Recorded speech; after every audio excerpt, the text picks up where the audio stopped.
Oi, gente, sejam bem-vindos à Nova Máquina do Tempo. Eu sou André Teixeira Jacobina e aqui a gente está com o professor Leonan Lisiero, doutor em Teoria e Filosofia do Direito pela UERJ, e ele é professor visitante do programa de pós-graduação em Ciências Jurídicas da UFPB. A gente vai conversar sobre Pacto Federativo, reforma tributária e outros assuntos.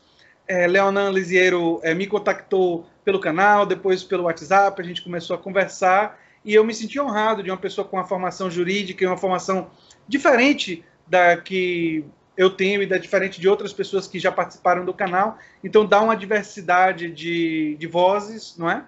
E eu acho que vai ser interessante a gente ter essa conversa. E vou dar a ele agora a possibilidade de se apresentar um pouco mais para o nosso público aqui da Nova Máquina do Tempo e contar para a gente como é que ele teve acesso ao canal, como é que foi esse contato com o canal. Bom, boa noite, André.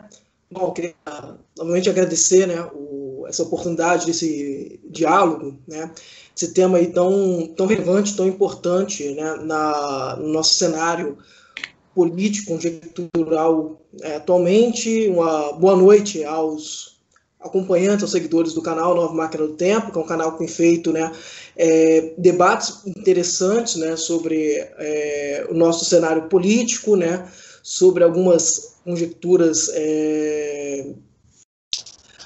altamente complicadas do nosso país atualmente, e também parabenizar o seu trabalho com, né, outros aspectos literários, culturais, né, de filmes, que eu também me interesso bastante, também acompanho bastante e gosto desse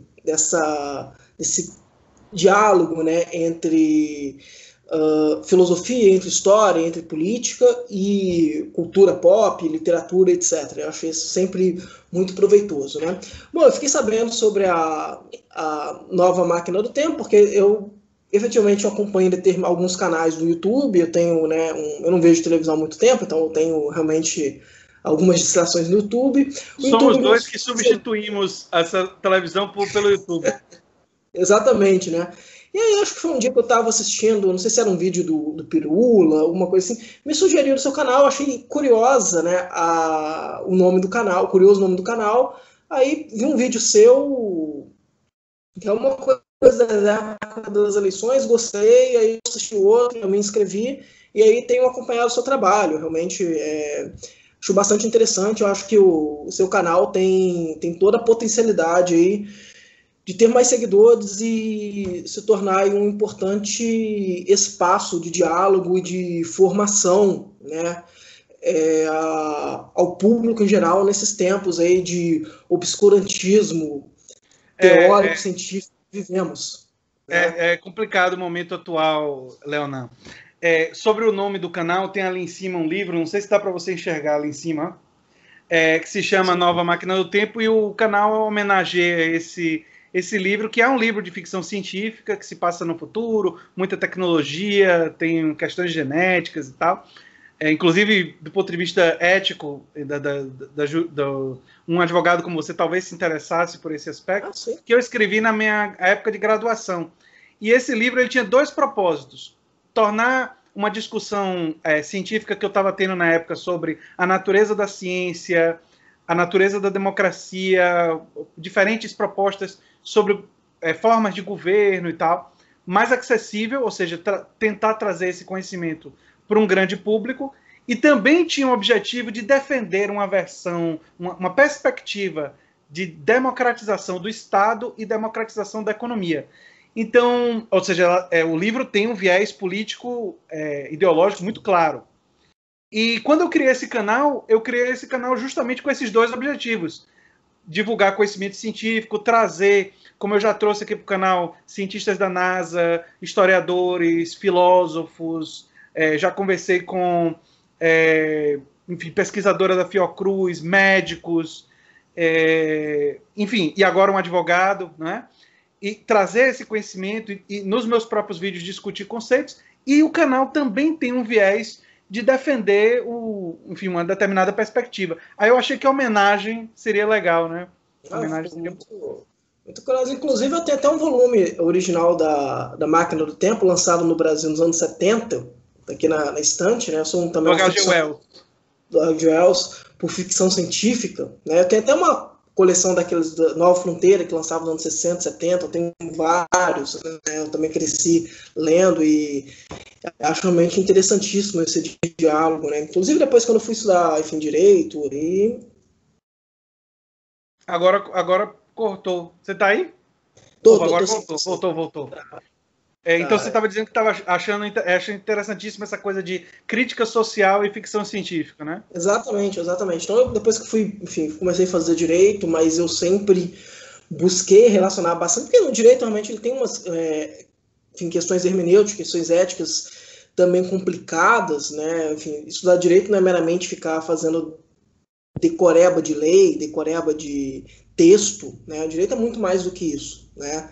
E realmente assim, a gente sempre pode relacionar algumas questões jurídicas que sempre tem, né, em determinadas questões da literatura, sei lá, de Shakespeare a Asimov, a gente, sei lá, a óperas, a gente tem muitas questões jurídicas interessantes ali sendo debatidas. Tá? Eu gosto muito de Eu, Robô.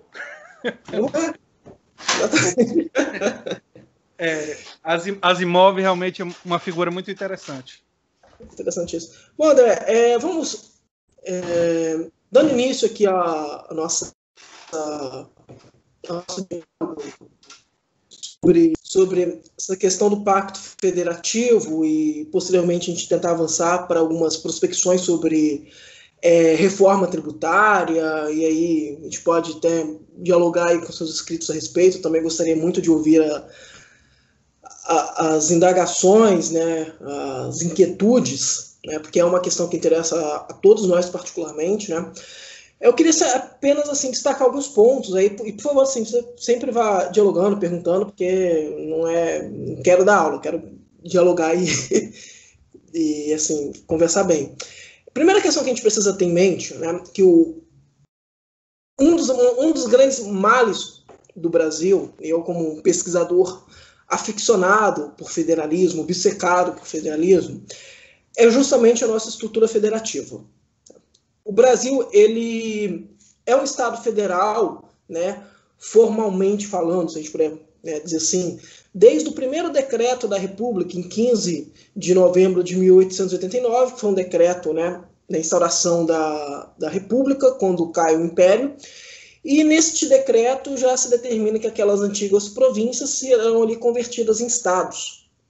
Essa estrutura federativa, ela é ratificada 2 anos depois com a Constituição de 1891, que foi a nossa primeira Constituição republicana. O nosso modelo federal, de Estado federal, ele é altamente baseado no modelo federal norte-americano. Esse é o primeiro ponto, certo? Por quê? Entre, claro, grandes pensadores da nossa política, do nosso direito ali no finalzinho do século XIX, né? Um que se destaca bastante, até falando de uma forma até um pouco mais reducionista, mas de uma forma mais direta, é o próprio Rui Barbosa. O Rui Barbosa, né, era um homem extremamente culto, inteligente, sagaz, que até mesmo seus próprios contemporâneos, quando escreviam sobre ele, admiravam, né, a sua forma enciclopédica, né, de reter as informações e destruir ali seus adversários políticos, né, com retórica. Mas o Rui Barbosa, ele era um homem que vivia no seu mundo, né, perfeccionista anglo-saxão. Tá? Isso quem diz muito claro é um outro pensador social muito importante do Brasil, já ali da época do Estado Novo, mas uma obra que ele escreve um pouco depois, chamado Oliveira Viana, que você com certeza conhece. E Oliveira Viana, nas suas instituições políticas, né, brasileiras, ele fala bastante sobre Rui Barbosa e ele o descreve como um homem que vivia, né, ali com a sua mente anglo-saxã, apesar de brasileiro, e importou, né, e trouxe muito de se pensar o funcionamento das instituições políticas brasileiras com um viés do que estava dando certo nos Estados Unidos. Né? Daquele modelo de Estado completamente novo, inaugurado pela Constituição da Filadélfia, né, lá em 1787, que é o que a gente chama de Estado Federal, certo? Também, enfim, todos qualquer tipo de manual eco de teoria do Estado vai falar, definir algumas questões de Estado federal. Não são questões tão gerais assim, porque cada Estado federal ele tem uma determinada particularidade, mas o que eu quero destacar aqui, que além da questão de ser o Brasil ser um Estado federal, isso não se confunde necessariamente com a ideia de federalismo no Brasil, certo? O Brasil já tinha um movimento federativo anterior à própria instituição do Estado federal, certo? E aí você que também tem um conhecimento histórico, até muito mais do que o meu, sabe que em história a gente não pode ficar fazendo muitas prospecções e se tivesse acontecido isso, e se não tivesse. É contrafactual, né? É contrafactual. É contrafactual. Mas a grande dificuldade do contrafactual é você saber, você especular em relação a uma coisa que não aconteceu, porque Pierre Bourdieu, um estudioso da sociologia, ele tem uma expressão ótima para lidar com o contrafactual. Ele diz, ele fala de uma coisa chamada dos galhos mortos da história. E ele diz assim, você não pode falar o e se uma coisa só. A única forma de lidar com o contrafactual para ele seria você explorar todas as possibilidades que morreram. Ou seja, você levantar a partir das fontes, dos dados, dos depoimentos, mobilizando todo tipo de dado que for possível para levantar diversas possibilidades que foram abortadas e tentar compreender por que essas possibilidades não vingaram. Essa seria uma forma de você lidar com aquilo que não vingou e ainda assim ter uma certa relevância histórica. E ele não é o único que pensou sobre isso. Outros historiadores já levantaram outras formas de lidar com isso, que é fugindo da coisa coloquial de você e se, porque se você coloca o e se, você cria uma pressuposição que essa era a única outra alternativa. E se você tivesse lá, talvez não fosse. Talvez essa fosse uma alternativa até com baixíssima possibilidade. E é isso que é necessário examinar na história, examinar, reunindo com evidências, quais eram as possibilidades, as alternativas que tinham probabilidade e ver dentre essas por que uma vingou e as outras não vingaram. Agora, uma coisa que eu fiquei com vontade de perguntar dessa influência norte-americana, talvez eu esteja me adiantando, mas, enfim, essa coisa de conversa, a gente vê, assim, uma coisa que eu vejo nos Estados Unidos como observador, digamos, leigo sobre isso, e é bem leigo mesmo, é que eu percebo que nos Estados Unidos, os estados americanos, eles conseguem ter uma legislação muito própria. Tipo, a legislação do Texas consegue ser bem diferente da legislação da Califórnia. E no caso brasileiro, é como se a gente tivesse um federalismo meio estranho, porque a nossa legislação parece não ser tão presa aos diferentes estados da federação, embora outros aspectos tenham conexão com os estados, envolvendo financiamento e outras coisas aí. Então, assim, me parece que o nosso federalismo é um federalismo meio que, não sei se pela metade, ou um federalismo parcial. Não sei como é que eu caracterizaria isso. Você que é especialista, me explique aí. Deixa eu só fazer uma consideração. É interessante sua pergunta, porque quando a gente vai estudar, né, federação, federalismo, temas correlatos, isso é uma inquietude assim, de todas as pessoas. Então, por que a federação norte-americana funciona dessa forma? Por que a federação brasileira não é assim? Será que a nossa federação é pior? Será que a nossa federação ela é imperfeita? Ou é melhor? Ou é melhor? Enfim, se é pior ou melhor, eu acho que entra numa discussão bem subjetiva. Exatamente. Mas... É porque a gente tem uma mania, assim, mas isso é normal, porque é a forma como a gente pensa, de se pensar sempre um determinado idealismo de um modelo político. Vou dar um exemplo claro.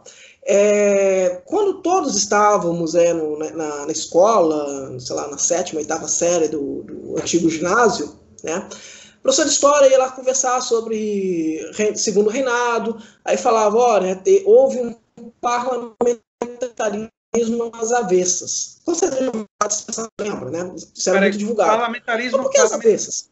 Parlamentarismo às avessas, e aí depois cortou um pouco. Repita aí, parlamentarismo às avessas. Então, a gente sempre pensava, né, o professor de história sempre nos informava sobre o que seria aquele parlamentarismo às avessas, né? Eu falei, mas como se o parlamentarismo inglês fosse um modelo teoricamente pensado, único, e que ali ele se reproduziria pelos outros países, e que não é assim. Qualquer um que assim, conhece pelo menos o mínimo de história inglesa sabe que o parlamentarismo ele foi se desenvolvendo, assim como muita coisa na Inglaterra, de uma base muito empírica, né? De uma base de experimentação, sem regulamentação. E um outro exemplo interessante é que o parlamentarismo teve diferentes ramificações pela própria Europa. Quando você pega os outros países europeus que aplicaram níveis diferentes de parlamentarismo, as experiências não foram iguais. Houveram várias variações, inclusive de formas de estruturar. O parlamentarismo suíço é bem diferente do parlamentarismo inglês, que, por sua vez, é diferente de outras experiências parlamentaristas pela Europa. Né? E nem todo mundo adotou o parlamentarismo. Não, exatamente. Então, a gente pensa, mas será que o nosso. Então, por que o nosso parlamentarismo às avessas, que o nosso federalismo seria um tipo de federalismo imperfeito às avessas? Não é necessariamente isso. A primeira questão que a gente precisa quebrar é o seguinte: a ideia de federalismo ela não é um conceito idealizável, estanque, certo? Não é que existe um federalismo teoricamente pensado e que os estados precisam se reproduzir melhor ou pior de acordo com aquele modelo. Não, né? A ideia de federalismo como um conceito sociopolítico, ele vai depender muito de cada desenvolvimento de cada estado. Tá? E aí, por exemplo, e por isso que é muito é possível a gente pensar em federalismo, né, existente mesmo em estados que não sejam ali necessariamente federais. Né? É uma outra discussão que a gente pode entrar qualquer dia se você quiser, mas, por exemplo, a questão lá da Espanha mesmo. Né? Muitos autores até classificam a própria Espanha e Itália como estado regional, enfim, porque não é necessariamente aquela classificação binária de estado unitário, estado federal que se aprende em teoria de estado que está se propagando por aí. Também não é correto assim, dizer que todos os estados federais têm, né, uma grande dimensão territorial e grande heterogeneidade cultural. Né? Isso serve de ponto comum entre vários modelos observados, mas isso não é uma regra necessariamente aplicável a todos os modelos. E aí a nossa federação, como eu estava dizendo, inicialmente ela foi construída sobre bases norte-americanas. Então, o modelo inicial da nossa federação era, em parte, uma federação mais descentralizada, com maior autonomia para os estados federados, certo?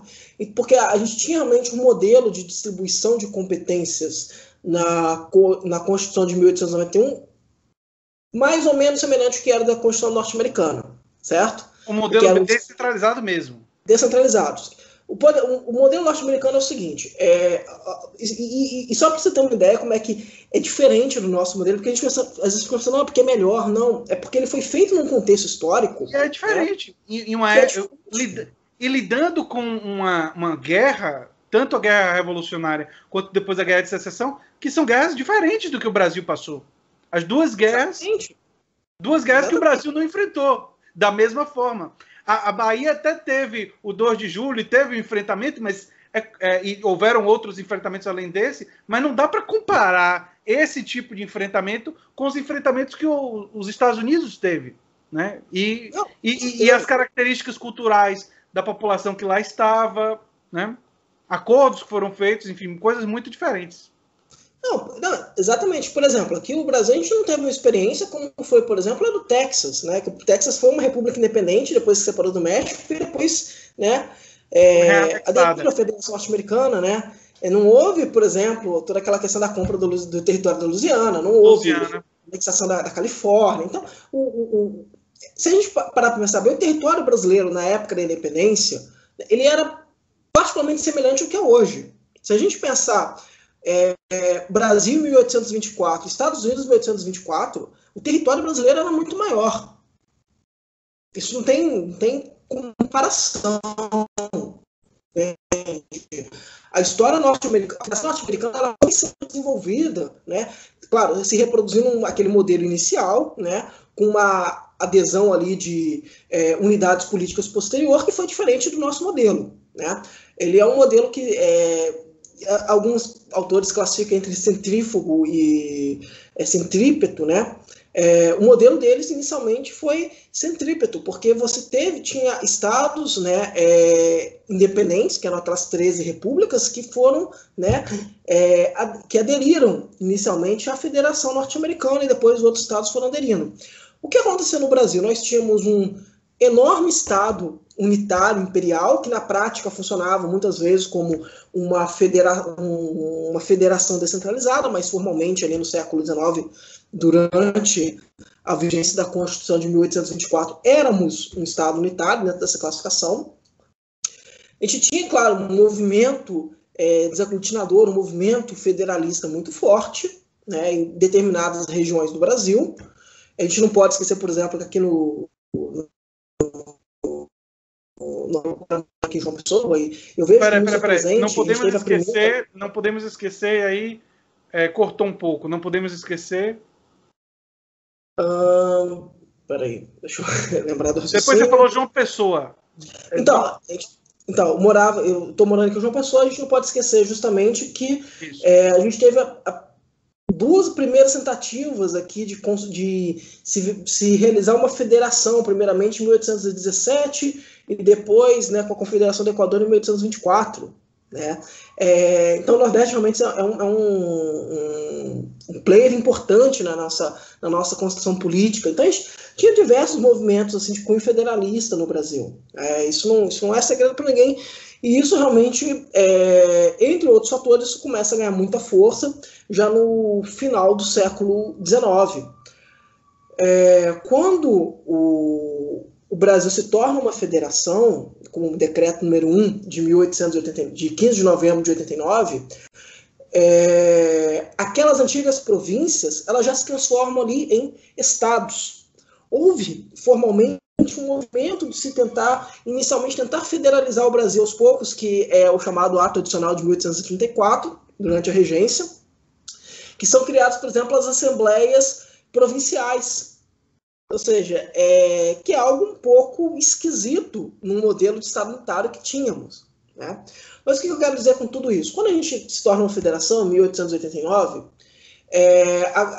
a tendência, copiando um pouco a Federação Norte-Americana, é uma federação desaglutinada. Né? É uma federação mais descentralizada, que é um modelo que, obviamente, a história nos demonstra que não vai dar certo, e até que, né, a gente tem uma grande política intervencionista, sobretudo ali a partir do governo do Arthur Bernardes, né?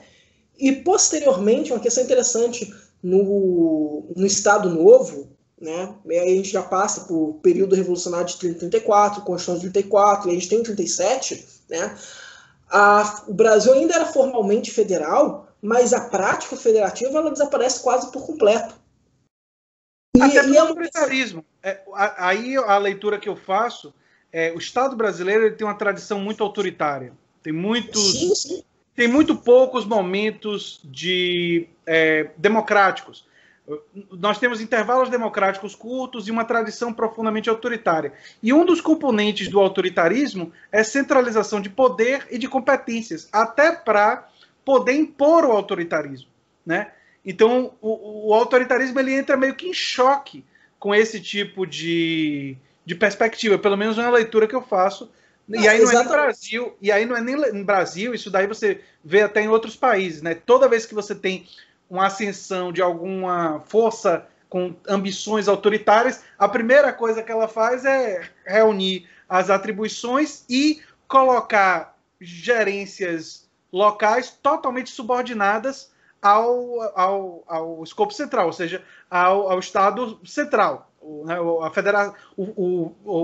governo federal. O governo federal ele acaba concentrando tudo. Tentativas de descentralização que foram interessantes.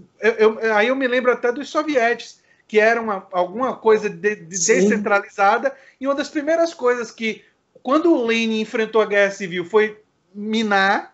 E quando Stalin chega ao poder, que aí sim uma pessoa com tradição autoritária para valer, o Lenin justificado por uma circunstância difícil, embora você possa até discutir que tinha um pouco de autoritarismo ali e tal. Mas quando você vê uma pessoa verdadeiramente autoritária, a primeira coisa que ele faz é desmantelar aquilo ali. Progressivamente aquilo ali tem que acabar, porque aquilo dali representa um valor contrário ao valor que ele queria impor. Né? E aí você pode... E aí os exemplos... A gente podia ficar uma tarde inteira aqui falando desses exemplos. Exatamente. Uma questão interessante, então, nessa perspectiva, que para a gente já refletir e avançar, Você tocou um ponto interessante, a questão das épocas autoritárias, né? Só para se destacar duas, né? Durante o Estado Novo, pelas circunstâncias que foram, e durante a ditadura militar. Tá? Foram 2 períodos autoritários que necessariamente tiveram ali constituições de cunho autoritário. Tá? Tanto a de 37 quanto a de 67, depois ali modificada quase inteiramente pela emenda constitucional número 1 de 69, elas tinham um cunho autoritário muito forte. Claro, em questões de poderes do presidente da República, que é sempre um pilar central realmente da nossa conjectura política, e eu já vou explicar isso também, o porquê, como é que se relaciona com a federação. Enfim, direitos fundamentais, em muitas questões importantes, mas, sobretudo, uma característica do autoritarismo é a grande concentração de poder na União. Isso. E aí isso é um problema da nossa federação. Que eu exploro isso até bastante na minha tese de doutorado. A minha tese de doutorado inteira, ela, enfim, foi publicada, mas tem um artigo meu, posso indicar de leitura? Claro, André? Claro. Depois, se você puder deixar nos... Eu deixo na descrição, você só diga o título. E a revista? Então, é a revista chamada Insight de Inteligência, número 78, que é uma revista, um periódico científico. Tem um artigo meu lá chamado Por um Estado Federal Assimétrico, que ele resume as ideias mestras da minha tese de doutorado. Certo? Dentre essas questões que eu verifico, é que tradicionalmente, realmente no Brasil, a União ela tem um papel, né, de grande poderio sobre os outros estados, independentemente da nossa época. Olha como é que é uma questão interessante. Se a gente puder pensar, por exemplo, nas épocas que a gente pensa onde houve menor autoritarismo e talvez aí alguma democracia, que foi ali entre o período entre 46, com a Constituição de 46 e 64, e depois ali na queda do regime militar, né, com a transição democrática até a nossa promulgação da atual Constituição de 88, a Constituição assim, Cidadã. A Constituição Cidadã, né, ainda assim, a União ela sempre concentrava muito poder. E uma questão interessante que aí já entra no nosso tema aqui, a Constituição de 88, por exemplo. Houve um debate teórico bem interessante no final dos anos 90, início dos anos 2000 ali, entre 2 cientistas políticos muito bacanas, tem obras muito interessantes ali, o Fernando Abruzzo e a Marta Hett, que são 2 autores que eu li bastante para minha tese de doutorado. O Abruzzo ele publica um livro chamado Os Barões da Federação, que eles questionam, olha, né, o Pacto Federativo em 88 ele foi resultado da forte atuação dos governadores, dos líderes locais, né, com grande influência, e houve ali uma grande descentralização federativa. E isso, de certo modo, deu muito poder aos estados, resumindo muito, deu muito poder aos estados ali naquela época, né, a partir de 1988, houve uma grande responsabilidade estatal por, enfim, determinados motivos, e isso levou às reformas fiscais dos anos 90. A Marta Hett, ela apresenta uma tese contrária, um livro fantástico chamado Democracia, Federalismo e Centralização no Brasil, publicado pela editora da FGV, que ela fala, não é necessariamente isso, né? A Constituição de 88 ela já era centralizadora, não tanto quanto a do regime militar, mas ela já tinha, né, em seu bojo uma centralização muito grande, apesar do novo modelo de repartição de competências que temos, que foi inaugurado em 88. Mas ainda assim, pela quantidade de competências executivas, legislativas e tributárias que a Constituição tem, e pela que ela chama de tese da jurisdição, e pelas poucas possibilidades que os estados têm de intervir nas decisões da União, que ela chama ali de tese do veto, né? Ou seja, os estados têm poucos mecanismos de veto de se defender de qualquer tipo de decisão da União. Isso ainda assim hoje, não? Ainda hoje. Ainda hoje é assim. Nos anos 90, no início dos anos 90, que devido à crise econômica, né, os estados começaram a ficar falidos, os bancos estaduais, enfim, entraram em colapso, e houve realmente a privatização dos bancos, né, todos aqueles programas, PROES, todos aqueles programas, a gente teve diversas, chamadas de reformas fiscais nos anos 90, né, que a gente pode falar diversas categorias de reforma, se a gente puder falar assim, que naquele cenário já centralizador da União, ela ficou mais centralizadora ainda. E diversos aspectos. Um aspecto interessante, por exemplo, a Lei Candir. Né? A Lei Candir, ela teve um propósito de incentivar as exportações. Não vou falar, enfim, algumas especificidades técnicas não, mas de incentivar as exportações. Certo? E qual é o problema? Ela desonera do recolhimento de ICMS, né, dos estados exportadores, né, para justamente incentivar as exportações no Brasil. Olha como é que isso é curioso. O ICMS ele é a principal fonte de arrecadação tributária dos estados. Ponto. Assim, diversas pesquisas mostram de determinados estados, mas os estados eles têm 3 impostos. Não vou falar especificamente de tributos, que já são mais, mas tem especificamente 3 impostos, que são tributos não vinculados. Certo? É o IPVA, o ITCMD e o ICMS. O ICMS é a maior fonte de arrecadação dos estados. Em alguns estados exportadores, esses produtos que eram destinados para exportação deixaram, né? Os estados não puderam mais fazer essa tributação em cima desses produtos. E isso, de certo modo, diminuiu a arrecadação dos estados e acaba aumentando, né, a dependência que muitos estados têm da União.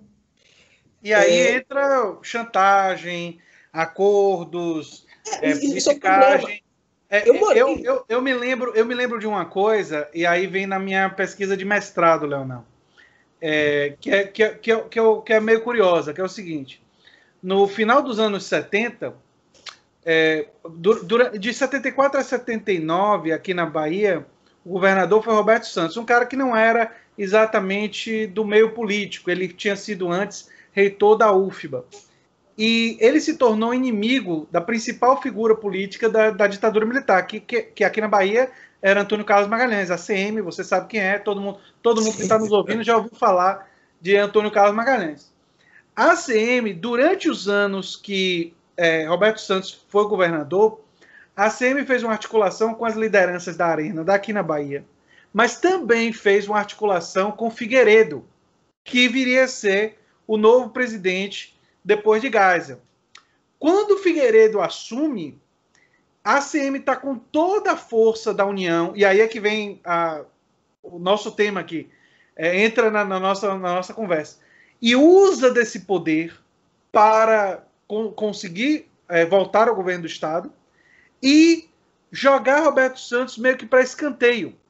E que Roberto Santos acaba indo para a oposição, quer dizer, ele passa pelo PP, Partido Popular, não era o Partido Progressista ainda na época, era o Partido Popular, porque PP no Brasil depois virou o Partido Progressista. Não é o mesmo partido, só a sigla que é parecida. E depois ele foi acabar no PSDB.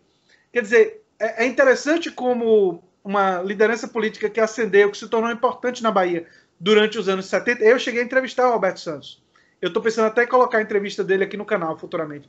E essa disputa entre Estado e União e disputa de poder e quem tinha acesso à União, como determinou não só quem era o governador, mas políticas da Bahia. Aqui na Bahia nós diminuímos muitas escolas técnicas, porque como era uma coisa que Roberto Santos fez, a ACM fez questão de diminuir, e também acabou o Museu de Tecnologia, um monte de coisa na Bahia que foi destruída por Antônio Carlos Magalhães. Claro que ele fez algumas coisas, mas muita coisa ele destruiu porque tinha sido feita pelos seus opositores. Ele não queria que nada levasse o nome ou crédito dos opositores. Ele era meio vingativo, assim, né? Talvez por isso que só os historiadores lembrem dele, porque aqui na Bahia ninguém mais fala de ACM.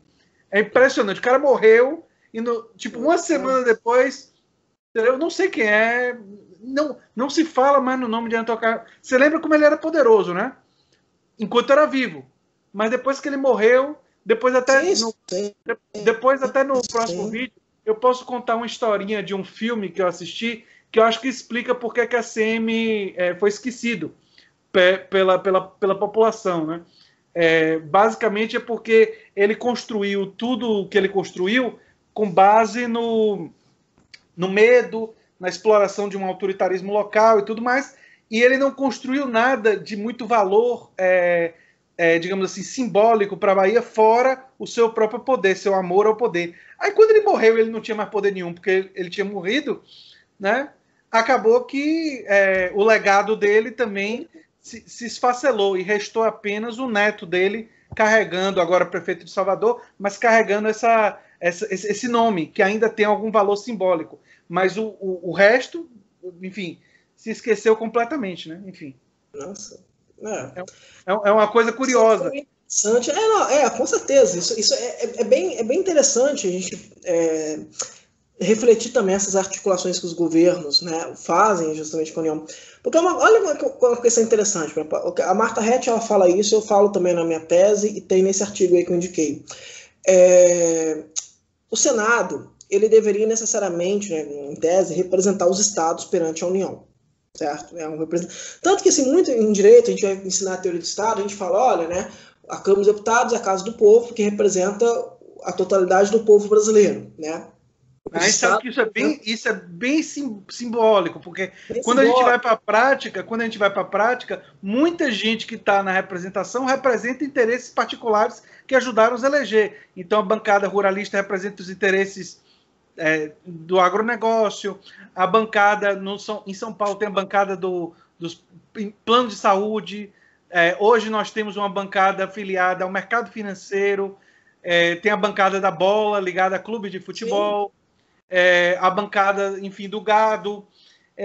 O Brasil tem bancadas muito associadas a determinados grupos econômicos. E muitas delas devem a bancos, a grandes corporações empresariais que, direto ou indiretamente, estão financiando as campanhas. Mesmo que nossa lei tenha proibido o financiamento de campanha por empresa, se você junta 20, 30 executivos de uma empresa e todo mundo doa para o cara sabe que ele deve à empresa. Com certeza, com certeza.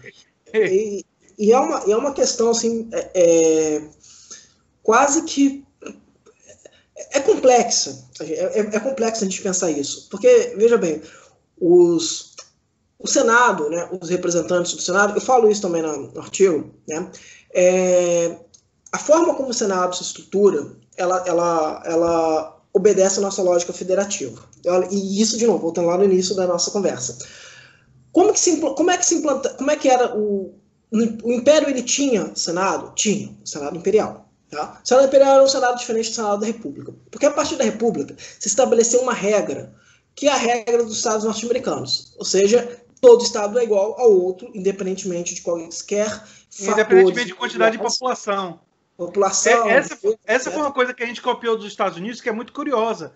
Porque todo estado tem 2 senadores, né? Todo estado tem 2 senadores. E nos Estados Unidos também tem essa coisa de cada estado tem uma contribuição igual para a composição do Senado. Isso causa uma distorção gigantesca, porque estados como a Califórnia, que tem uma quantidade de população enorme, tem o mesmo peso de Rhode Island. Quer dizer, exatamente. E é isso que vira uma coisa estranhíssima, porque, tipo, do ponto de vista populacional, eu não sei se eu estou sendo muito radical, mas do ponto de vista populacional, para mim, causa uma distorção enorme. Porque se você for pensar no peso do voto, uma pessoa votante em determinados estados tem um peso insanamente maior do que em outros estados. O cara que vota na Califórnia, o peso do voto dele, do ponto de vista relativo, é muito menor. Sim, sim. E no Brasil isso acontece na Câmara e no Senado. Por exemplo, a gente tem uma vedação, né, que na Câmara dos Deputados a gente tem um mínimo de 8 deputados por estado, né, e no máximo de 70. Certo? Então, por exemplo, São Paulo tem 70 deputados e muitos estados como Mato Grosso, Acre, Amapá, tem 8 deputados. Tá? Independentemente da sua população. Então, claro, segue uma regra proporcional, mas ela tem um limite. Só que esse limite cria distorções. Tá? Mas, assim, essa questão das distorções da Câmara a gente pode falar em outro vídeo. Claro. Já é uma outra questão também de... Congelou. Você está me ouvindo? no Senado todo? Estou te ouvindo. Opa, a última parte aí congelou. Diga. Tá. Sobre o Senado. Isso. Tá. Então, a simetria no Senado brasileiro, ou seja, o Senado é simétrico, cada estado tem 3 senadores, isso significa, em tese, como nos Estados Unidos, que todos os estados são iguais perante a União. É uma questão lógica. Só que isso tem um sentido na Federação Norte-Americana, que não tem sentido na nossa, pela nossa história constitucional. Né? Isso é um ponto. O segundo ponto é que a diferença de graus nas assimetrias fáticas, por exemplo, nos Estados Unidos, ela é menor do que no Brasil. Se você pegar, por exemplo, estados completamente diferentes lá, como a Geórgia e a Califórnia, e a gente pegar estados como São Paulo e o Acre, por exemplo, ou Amapá, ou Roraima, que são estados com menor população, enfim, outras questões, características, a gente vai ver que tem uma distorção muito grande.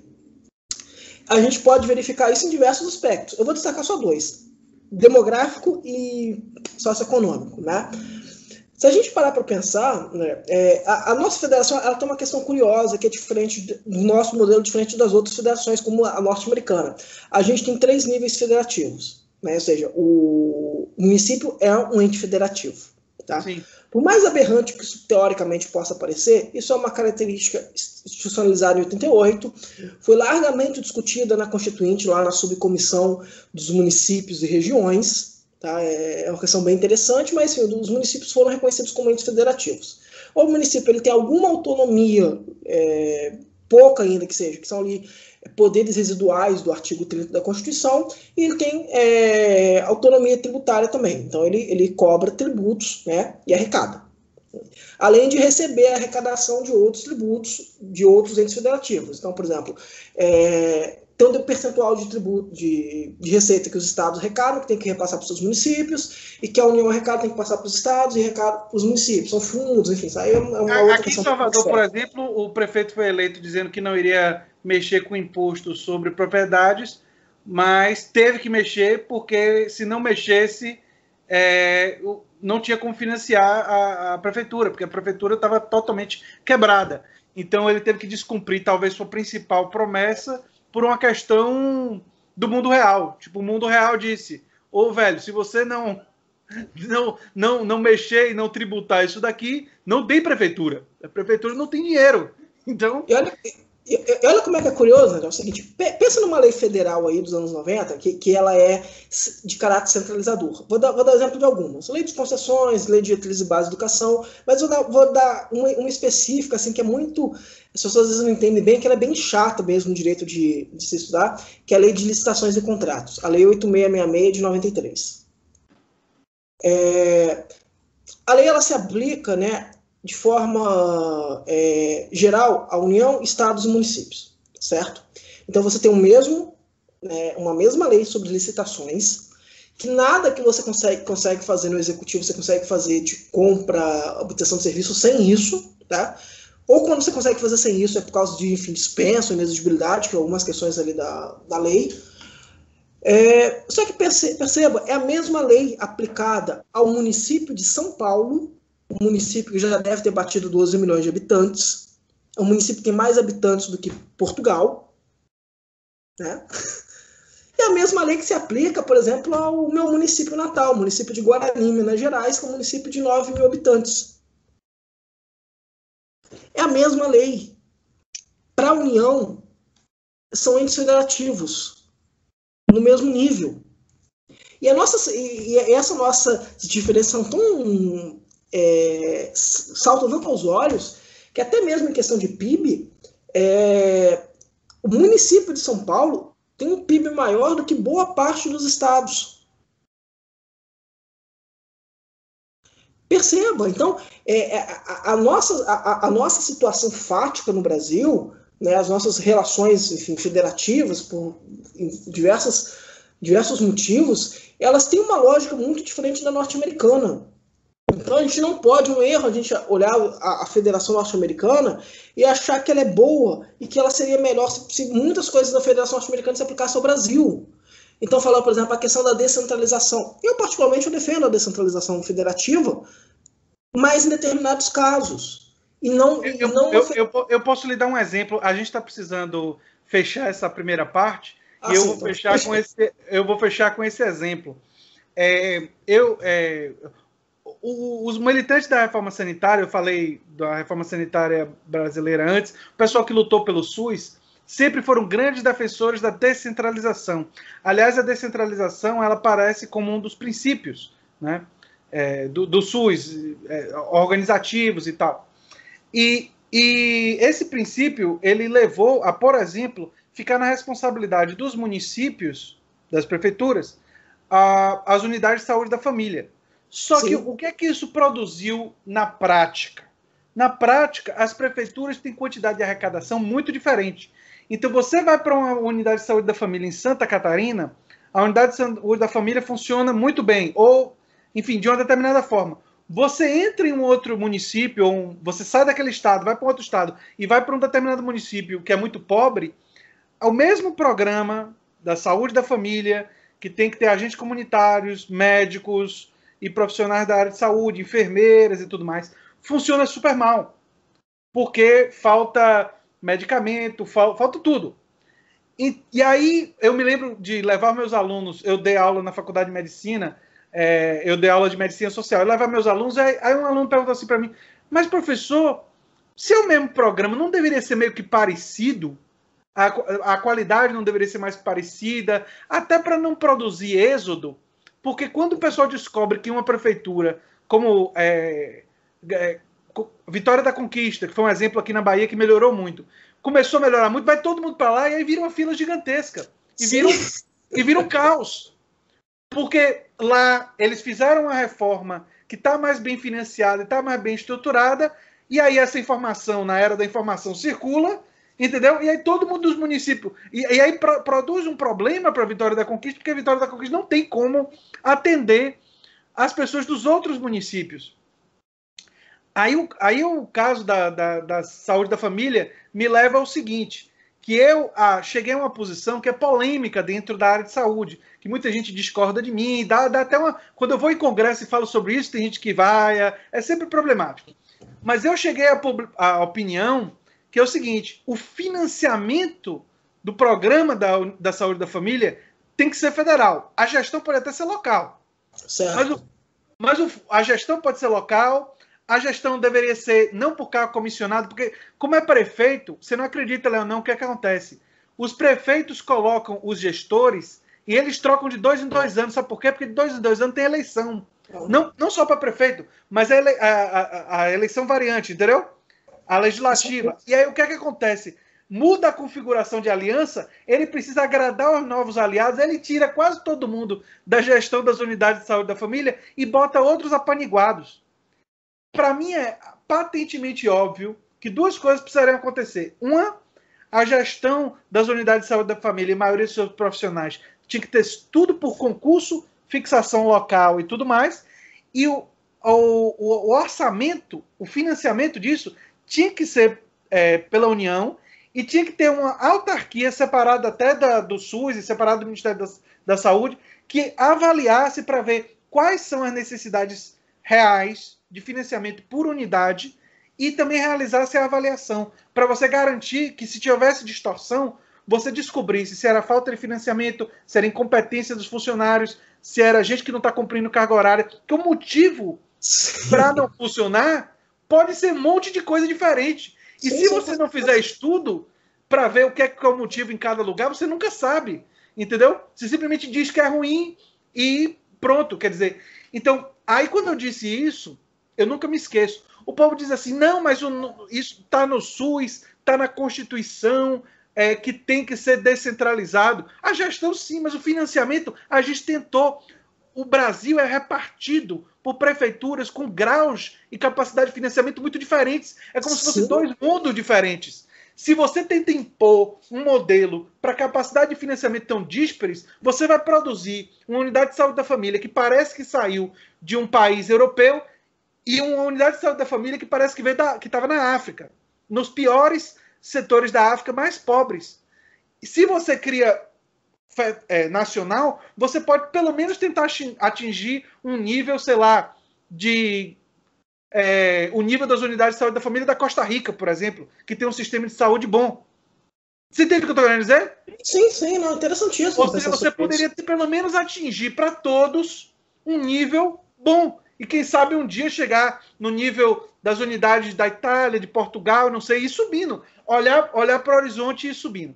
Enfim, Leonan, essa foi a primeira parte da nossa conversa. Quero agradecer muito você. E a gente vai ter a segunda parte, nós vamos gravar agora. Eu não vou soltar no mesmo dia, porque são partes meio longas.